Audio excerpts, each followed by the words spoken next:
नमस्कार साथियों, जय आरसीएम। मैं नारायण प्रसाद पाली आरसीएम क्लब छत्तीसगढ़ से अपने सहयोगी लाइफलाइन साथी श्री राजेश पटेल जी के साथ। साथियों, आज मैं आपसे बहुत महत्वपूर्ण विषय पर चर्चा करने जा रहा हूं और वह विषय है आरसीएम बिजनेस के एक सफल डिस्ट्रीब्यूटर को, एक सफल यूज़र को, एक न्यू ज्वाइनिंग को क्या क्या जानकारियाँ होनी चाहिए। सबसे पहले तो मैं अपने अपलाइन को बहुत बहुत सादर नमन करता हूँ। उनका सम्मान करते हुए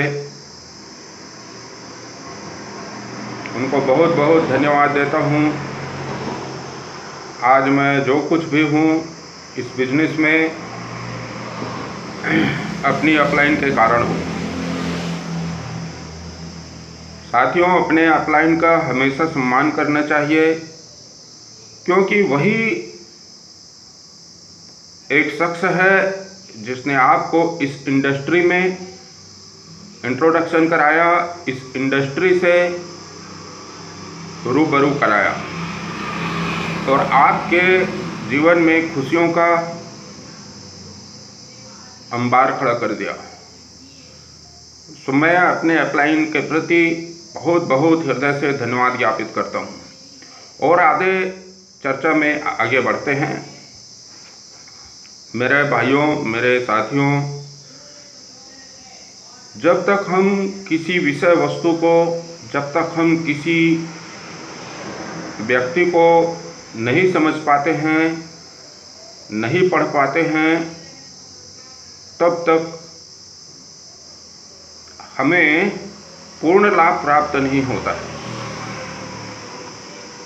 एक पुस्तक है, बहुत सुंदर सा चित्र है, बहुत अच्छा उसमें कलाकारी किया गया है, बहुत अच्छा उसका कवर है, और हम उस पुस्तक को खरीद लेते हैं केवल बाहर के उसके डेकोरेशन को देखकर, सुंदर चित्रण को देखकर। खरीद तो लेते हैं, लेकिन लाभ तब तक नहीं मिलता जब तक हम उसको अध्ययन नहीं करते हैं। जब खोलते हैं, देखते हैं और उसमें यदि कोई काम की बातें नहीं होती है तो पुस्तक चाहे कितना भी महंगा हो, एक कोने में फेंक दिया जाता है। और यदि वो पुस्तक के भीतर में ज्ञान की बातें हैं, लाभ की बातें हैं, हमारे हित की बातें हैं, तो उस पुस्तक को लाल बस्ते में लपेट कर सुरक्षित रखा जाता है। रखा जाता है कि नहीं रखा जाता है, क्योंकि वह मिस न हो जाए, गुम न हो जाए। ठीक इसी तरह व्यक्ति होते हैं। किसी भी व्यक्ति को आप बहुत सुंदर है, बहुत अच्छे हैं, बहुत पैसे वाले हैं, इस दृष्टि से महत्व तो देते हैं प्राइमरी स्तर पर, लोग जल्दी आकर्षित भी हो जाते हैं, लेकिन उनकी वास्तविकता उनके कार्य से, उनके क्रियाकलाप से, उनके व्यवहार से पता चलता है। बहुत से ऐसे लोग हैं जो बहुत धन संपत्ति वाले होते हैं, बहुत सुंदर होते हैं, बहुत स्मार्ट होते हैं, लेकिन साथियों वे समाज के लिए उतने घातक भी होते हैं। वो तो पता तब चलता है जब हम उनके साथ काम करते हैं, उनको पढ़ते हैं। ठीक उसी तरह यहाँ हमारा व्यापार है। जब तक हम व्यापार के बारीकियों को नहीं समझ सकते हैं, जब तक हम अपने इंडस्ट्री का इंट्रोडक्शन नहीं जानते हैं, जब तक हम इसके प्लान को नहीं जानते हैं, तब तक हम एक सफल यूज़र, सफल डिस्ट्रीब्यूटर नहीं बन सकते। मैंने आपको पहले वीडियो में बिजनेस प्लान बताया था। साथियों, आरसीएम व्यवसाय का रीढ़ का हड्डी है बिजनेस प्लान। आज से 20 वर्ष पूर्व इंडस्ट्री में जो प्लान बनाया गया था, वही प्लान हूबहू मैंने आपको बताया था। कॉपी किया था। मेरे अपलाइन ने जो मुझे बताया, उसके अपलाइन ने उसको बताया, और उसके अपलाइन ने और उनके वरिष्ठ अपलाइन के द्वारा बताया गया। यही एक परंपरा चली आ रही है। इसलिए आप अपने अपलाइन के साथ ठीक से बैठें और बिजनेस प्लान को ठीक ठीक समझें। जब तक आप बिजनेस प्लान को नहीं समझेंगे, बात आगे नहीं बढ़ेगी। जैसे हिंदी पढ़ना है तो हमको अक्षर ज्ञान कराया जाता, अ आ ई उ।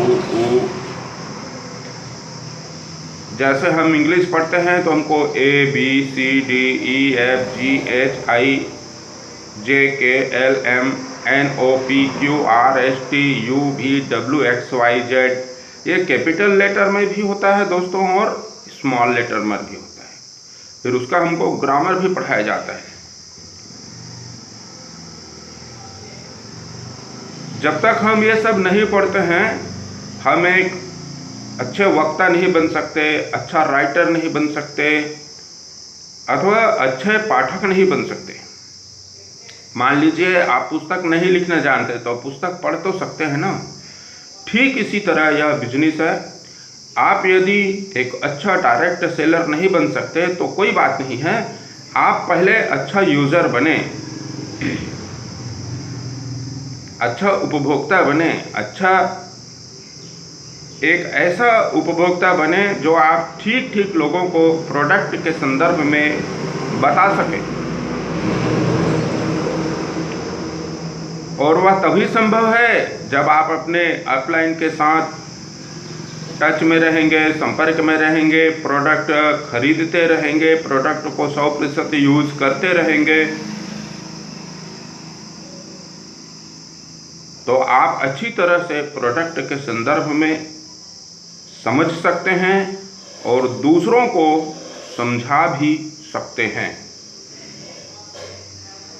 इसके लिए मैंने पहले वीडियो में भी कहा था, निवेदन किया था, बिजनेस प्लान इस बिजनेस की जान है। और यदि बिजनेस प्लान को कोई अवॉइड करके आगे बढ़ना चाहेगा तो नहीं बढ़ सकता है साथियों। इसलिए एक बार नहीं समझ में आता है तो 2 बार समझिए, 3 बार समझिए, बार समझिए, अपनी डायरी पर नोट करके रखिए। इसलिए यह बहुत ही मोस्ट इम्पॉर्टेंट चैप्टर है। चलिए, बिजनेस प्लान के महत्व को आप सबने समझ लिया होगा, और इसका लाभ तभी मिलेगा आपको जब आप अपने अपलाइन के साथ में संपर्क में बने रहेंगे। जैसे मैं अपने अपलाइन के संपर्क में बने रहता हूँ, नहीं समझ में आता है तो बार मैं पूछता हूँ।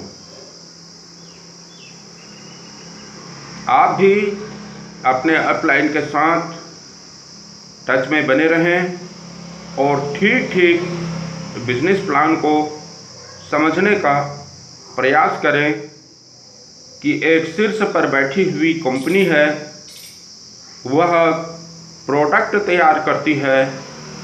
प्रोडक्ट की लागत उस समय क्या होती है कंपनी स्तर पे, और एक कस्टमर होता है लास्ट में, उस तक पहुँचते पहुँचते वह 100 रुपये कैसे बन जाता है। इस रहस्य को अपने अपलाइन के साथ समझिए।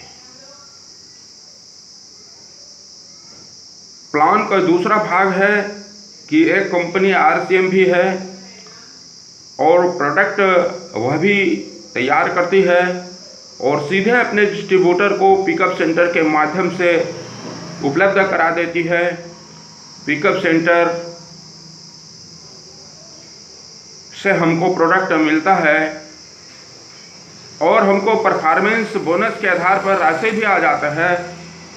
यह कौन सा चमत्कार है जो RCM बिजनेस के द्वारा लागू किया गया भारत में, और कौन सा मंत्र है, कौन सा फार्मूला है जिसके आधार पर आज लाखों लोग RCM बिजनेस से जुड़े हुए हैं? इसका उत्तर आपको आपके निकटतम अपलाइन से प्राप्त होगा। अपलाइन के पास जाइए, उनसे निवेदन कीजिए और RCM बिजनेस के प्लान को ठीक ठीक समझने का प्रयास कीजिए। बहुत बहुत धन्यवाद। आज के इस कार्यक्रम का यह प्रथम चरण था। भाग 1, भाग 2 में आपको कल पुनः प्रस्तुत होकर जानकारी देने का प्रयास करूंगा। कल हम चर्चा करेंगे कि हमारे पास FMCG में क्या क्या प्रोडक्ट उपलब्ध है, कृषि कार्य के लिए क्या क्या प्रोडक्ट उपलब्ध है, हेल्थ सपोर्ट के लिए हमारे पास क्या क्या प्रोडक्ट है, कौन कौन सी ऐसी पुस्तकें हैं, ऑडियो वीडियो हैं जिससे हमारे व्यक्तित्व का विकास होगा, बिजनेस के संदर्भ में हमको प्रशिक्षण मिलेगा, उस सभी की जानकारी हम आपको आने वाली वीडियो में प्रस्तुत करेंगे। तब तक के लिए मैं विदा लेता हूँ। आपका अपना नारायण प्रसाद पाली, अपने सहयोगी लाइफलाइन भाई राजेश पटेल जी के साथ RCM क्लब छत्तीसगढ़। धन्यवाद।